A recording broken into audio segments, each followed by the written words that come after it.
Welcome to Mainline School Night's monthly show featuring interviews with our fabulous MLSN instructors.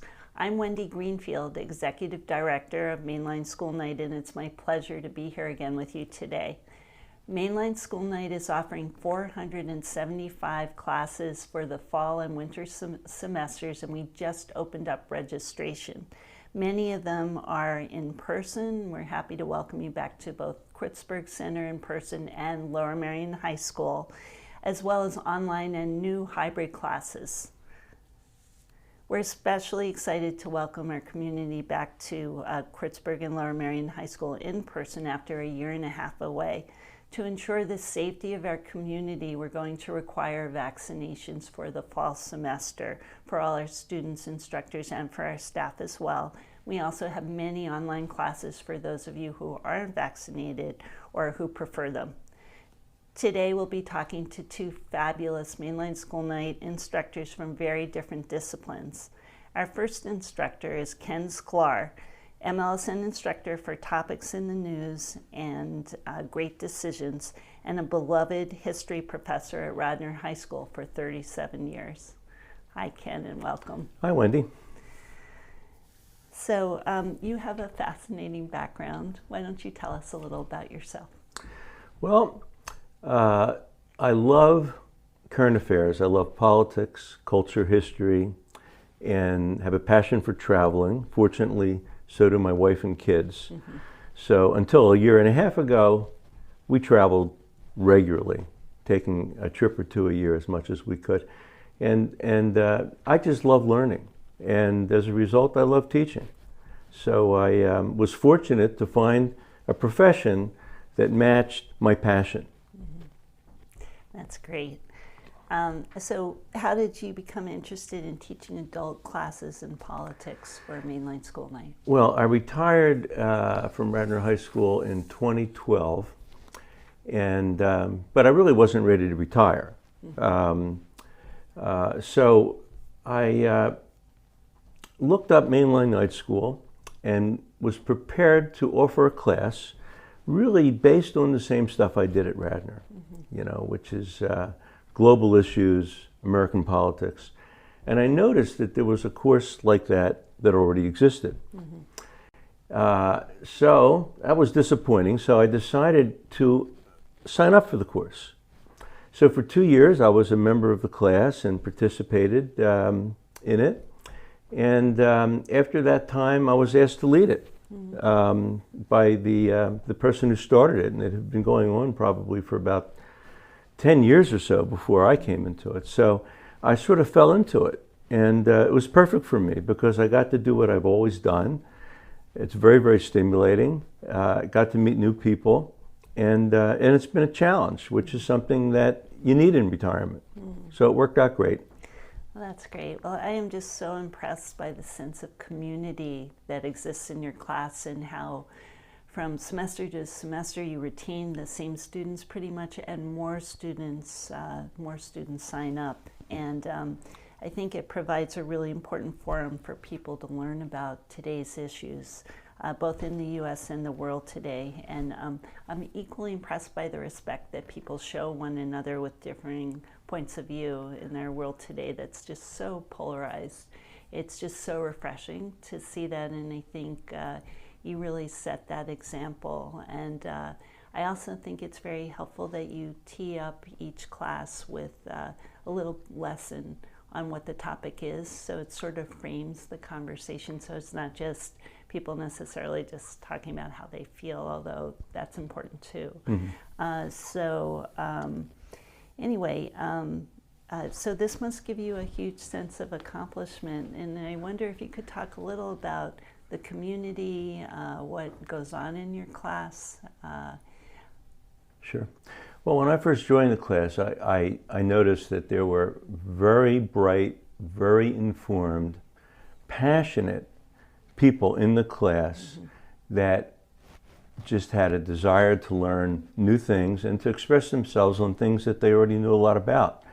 So it was really a perfect place for me. And so I say the reason that our class, the people in our class get along so well is they share the same passion and the respect for learning, the respect for other people's opinions when they disagree.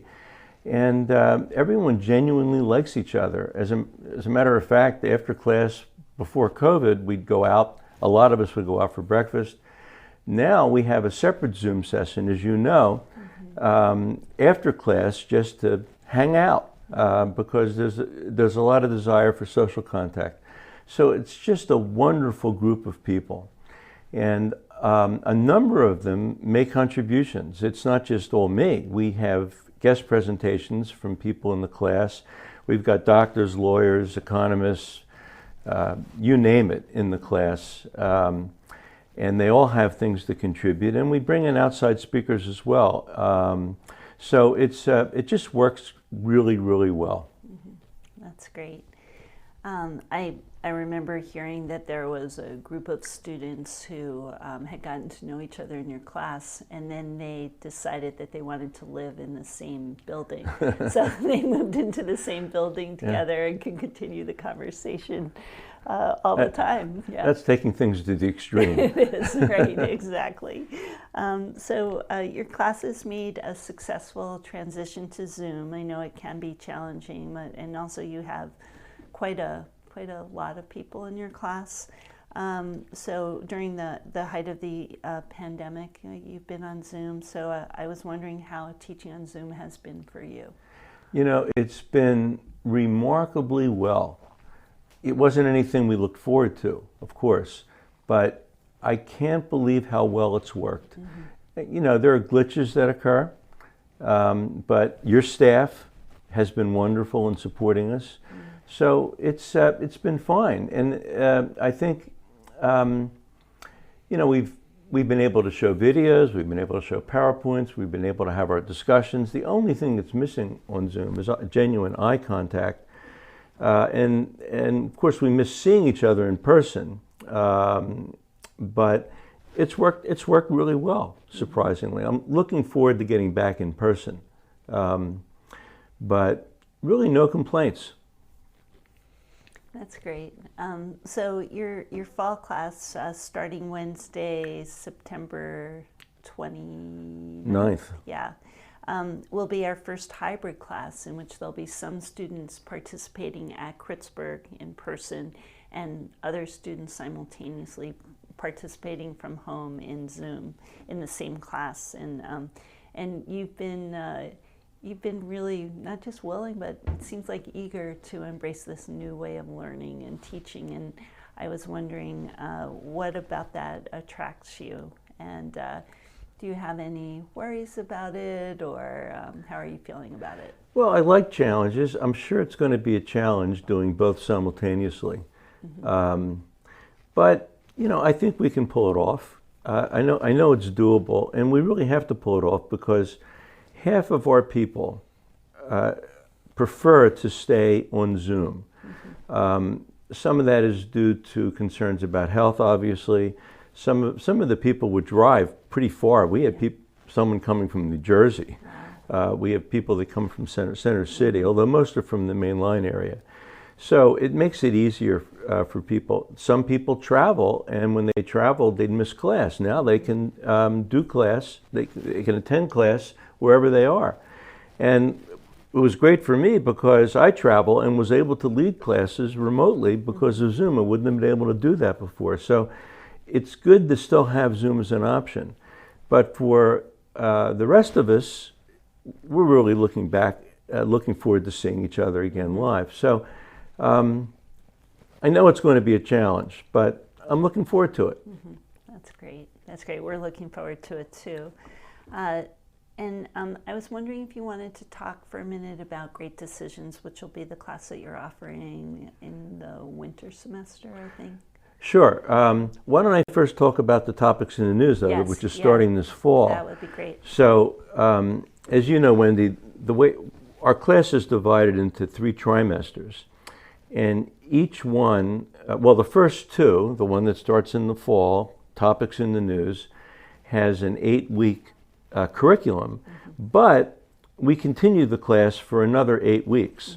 So people really get 16 weeks for the price of 8 in our particular class, because we decided that we don't want to stop after 8 weeks. There are things that are going on that we want to talk about. So we really go 52 weeks a year. Wow. But we do have a curriculum in the fall because we get some new people. There are new signups with registration, so we want to give them something coherent. Mm-hmm. So it usually is in the fall a focus on American politics. Mm-hmm. Because every 2 years there's an election, and that really, keeps us focused on that. This year, not as much, but there's so much going on politically. So, for example, our first class, we're going to talk about Afghanistan mm-hmm. and its implications for U.S. foreign policy in the future and our role in the world, which is obviously a topical issue. Mm-hmm. And following that, we have classes on voting rights, which is, of course, a big issue. On wokeism, a new phenomenon.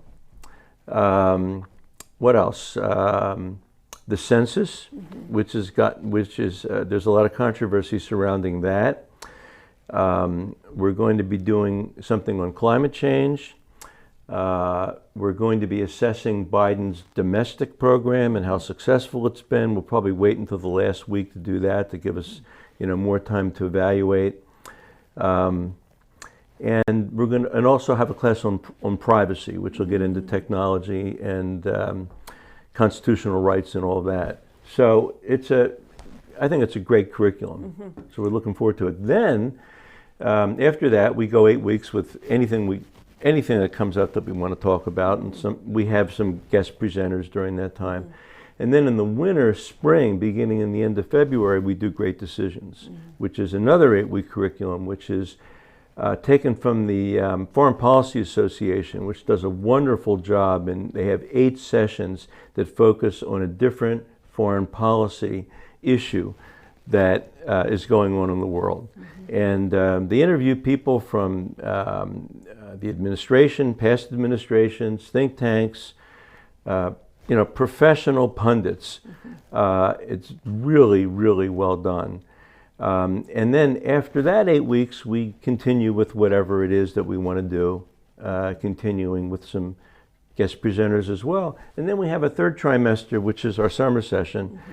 which does not have a curriculum, and we just do various topics. We do a deep dive into topics that aren't necessarily in the news. Mm-hmm.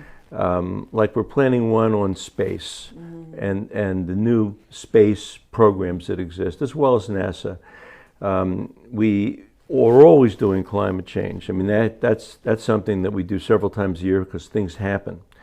And various medical topics. We've had physicians come in. In fact, one this week is coming in and doing a class on COVID and what's happening now and what we can expect in the future. So we really cover everything that's out there over the course of the year. That's great, Ken. Well, I felt so privileged to take Great Decisions last year and learned so much, and was really grateful to have that experience.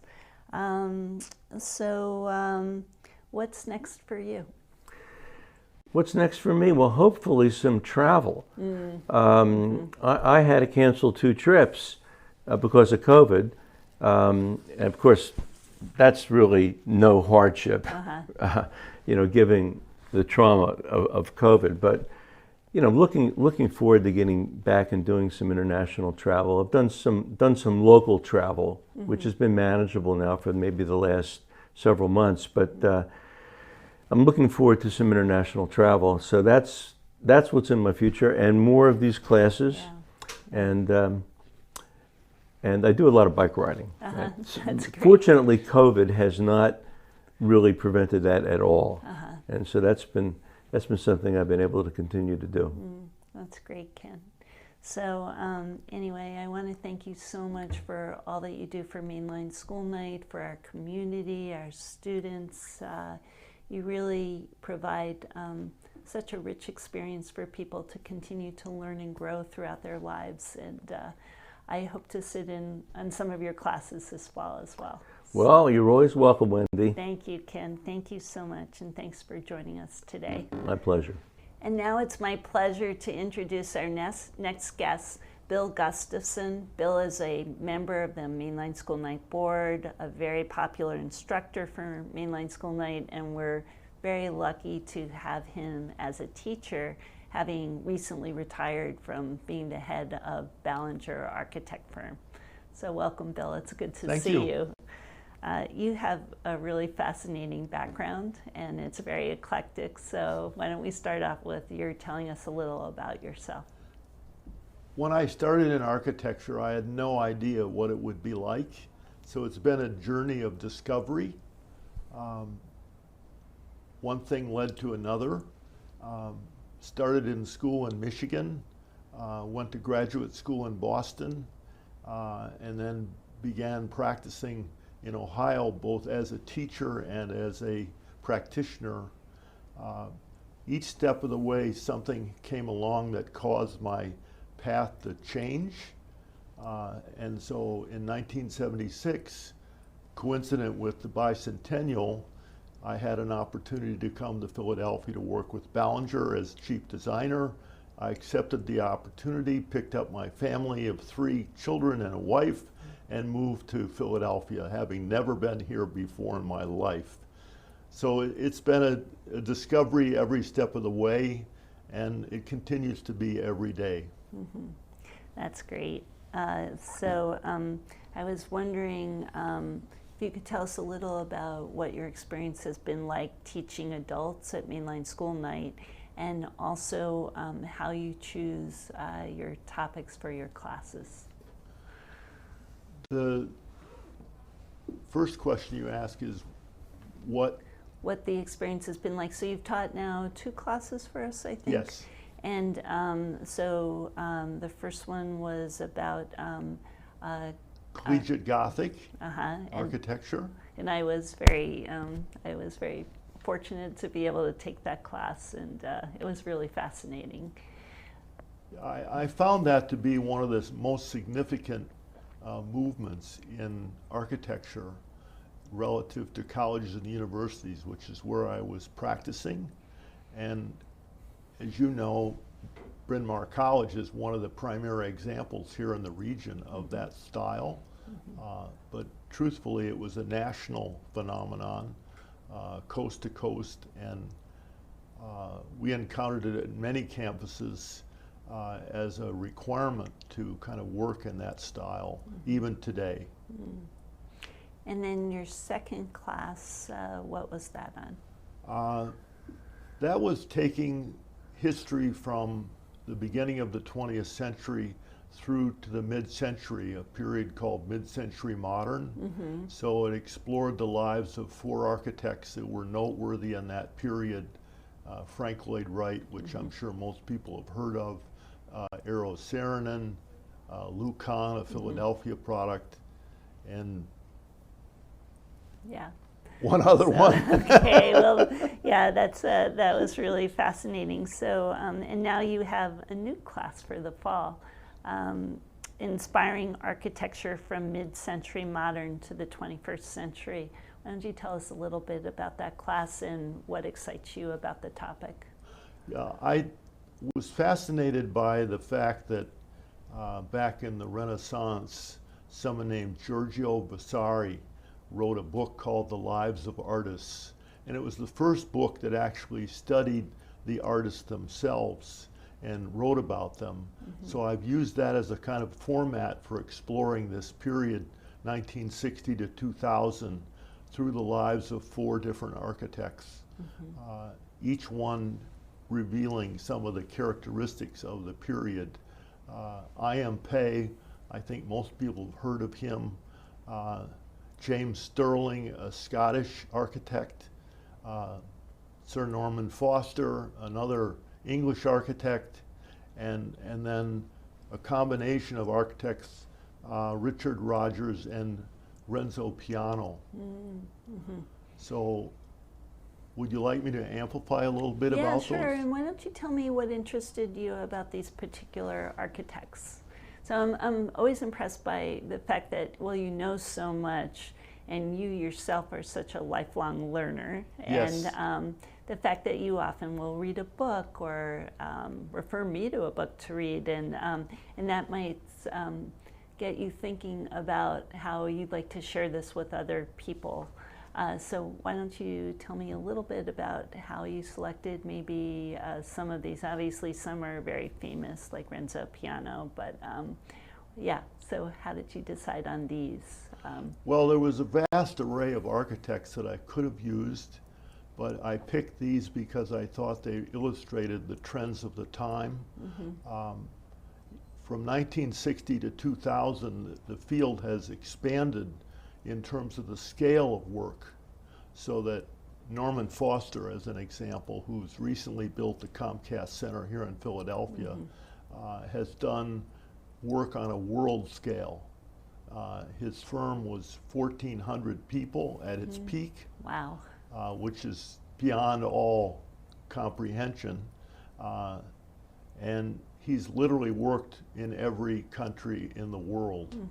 A little bit earlier, I.M. Pei sort of charted that course from the United States through out of New York City, and I think most people recognize that he did the Louvre in Paris. What's fascinating about that story was the diplomatic aspect of dealing with the French culture and an 800-year-old monument to that culture. So it makes for a fascinating tale. That's great. Well, I'm certainly hoping to sit in on some of your classes. Now, this class, you're someone who's just always learning and growing yourself, it seems, and I find that very exciting. And you're going to try, we're going to pilot a hybrid class with your class, in which some people will be actually physically at Critsberg taking the class in person, and others will simultaneously be participating from home on Zoom. And I was wondering what excites you about that, and do you have any worries? Well, having taught my entire life, I've always viewed it as an adventure. And certainly last fall when we shifted to online learning, that was new to me. But this hybrid model is more complex because there will be a live audience and a remote audience. So I'm on a learning curve like everyone else. I think that if it's done well, it'll make for a very rich and rewarding experience. But we'll see. I don't honestly know quite what to expect because I've never done it before. Well, we so appreciate your jumping in with both feet, and we're looking forward to, learning from your class as you go, both in terms of the topic as well as the format for teaching. So, so that's really great. So I know that your primary focus in architecture, as an architect, has been on college and university teaching and research facilities. What interests you about this, and describe a project that you're proudest of and one that was the most challenging. To be a good architect, you have to be learning all the time. And I think this field that I found myself getting into began with the focus on undergraduate science teaching and research. And then it sort of grew to encompass graduate and medical school work. And what I enjoyed most about it was the people you met along the way. Several Nobel laureates, just exceptionally bright people at the top of their field. And that's particularly challenging to kind of engage with them. And making a building is really a personal engagement between these client representatives and yourself. And the orchestrating of that is kind of the area that I ended up focusing on. No idea when I started way back in the 60s teaching that I would be back doing something akin to teaching in practice, but that's how it's evolved. Wow, that's really great. How, if at all, did Ballinger's growth affect the types of projects the firm was awarded? and the quality of the work and the atmosphere at Ballinger? That's a great question. I think that when this began, I became the president of the firm in 1985. So I was president for till 2010, and then I just became a full-time principal after that. But throughout that period, I was out in the marketplace working with clients. So it was a learning experience every step of the way, and never dull, lots of travel. But at the end of the day, I think what was most gratifying was seeing the conversations turn into reality. And that's still the best part of being an architect. And did the dynamics of the office change at all as it grew? And what were some of the advantages of growth for Ballinger? Yeah, when I took over in 1985, there were about 60 people in the firm. And when I retired in 2010, it was 250. So it was a fourfold growth over that period. What really causes a firm to grow is, it sounds like a cliche, but attracting talent as you grow. And because you can't do it all yourself. Right. So we went from 5 principals to 10 principals to 15 principal in that period, and that reflects the growth that was going on. Wow, that's really a testament to you and the people that you worked with. So when I first met you, and I love our conversations, I must say, and they always go from being half-hour scheduled to like 3 or 4 hours, and I find them very exciting, I must say. But when you and I first met, you talked about your interest in the Critsberg Center, which is a Furness and Evans design building that served as a summer estate for the Hare family dating back from 1879 to 1880, I think. Right.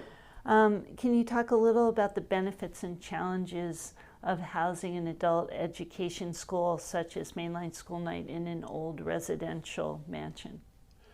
Well, as you know, this building has certain aspects of its age that show. So we've learned to kind of work with that. I think as we're looking at the future, we're thinking about how we can make it more adaptable to the way we want to teach. And I think that there's a study undertaken right now to try to figure that out. And a number of the board members and I are working with you and your team, trying to figure out what the right program is and what the best fit is for facilities. That's great, Bill. Well, so we are just so lucky to have you as a teacher, and I am to know you personally. Really, really looking forward to your class in the fall, and to diving in with you with this new style of learning with hybrid classes.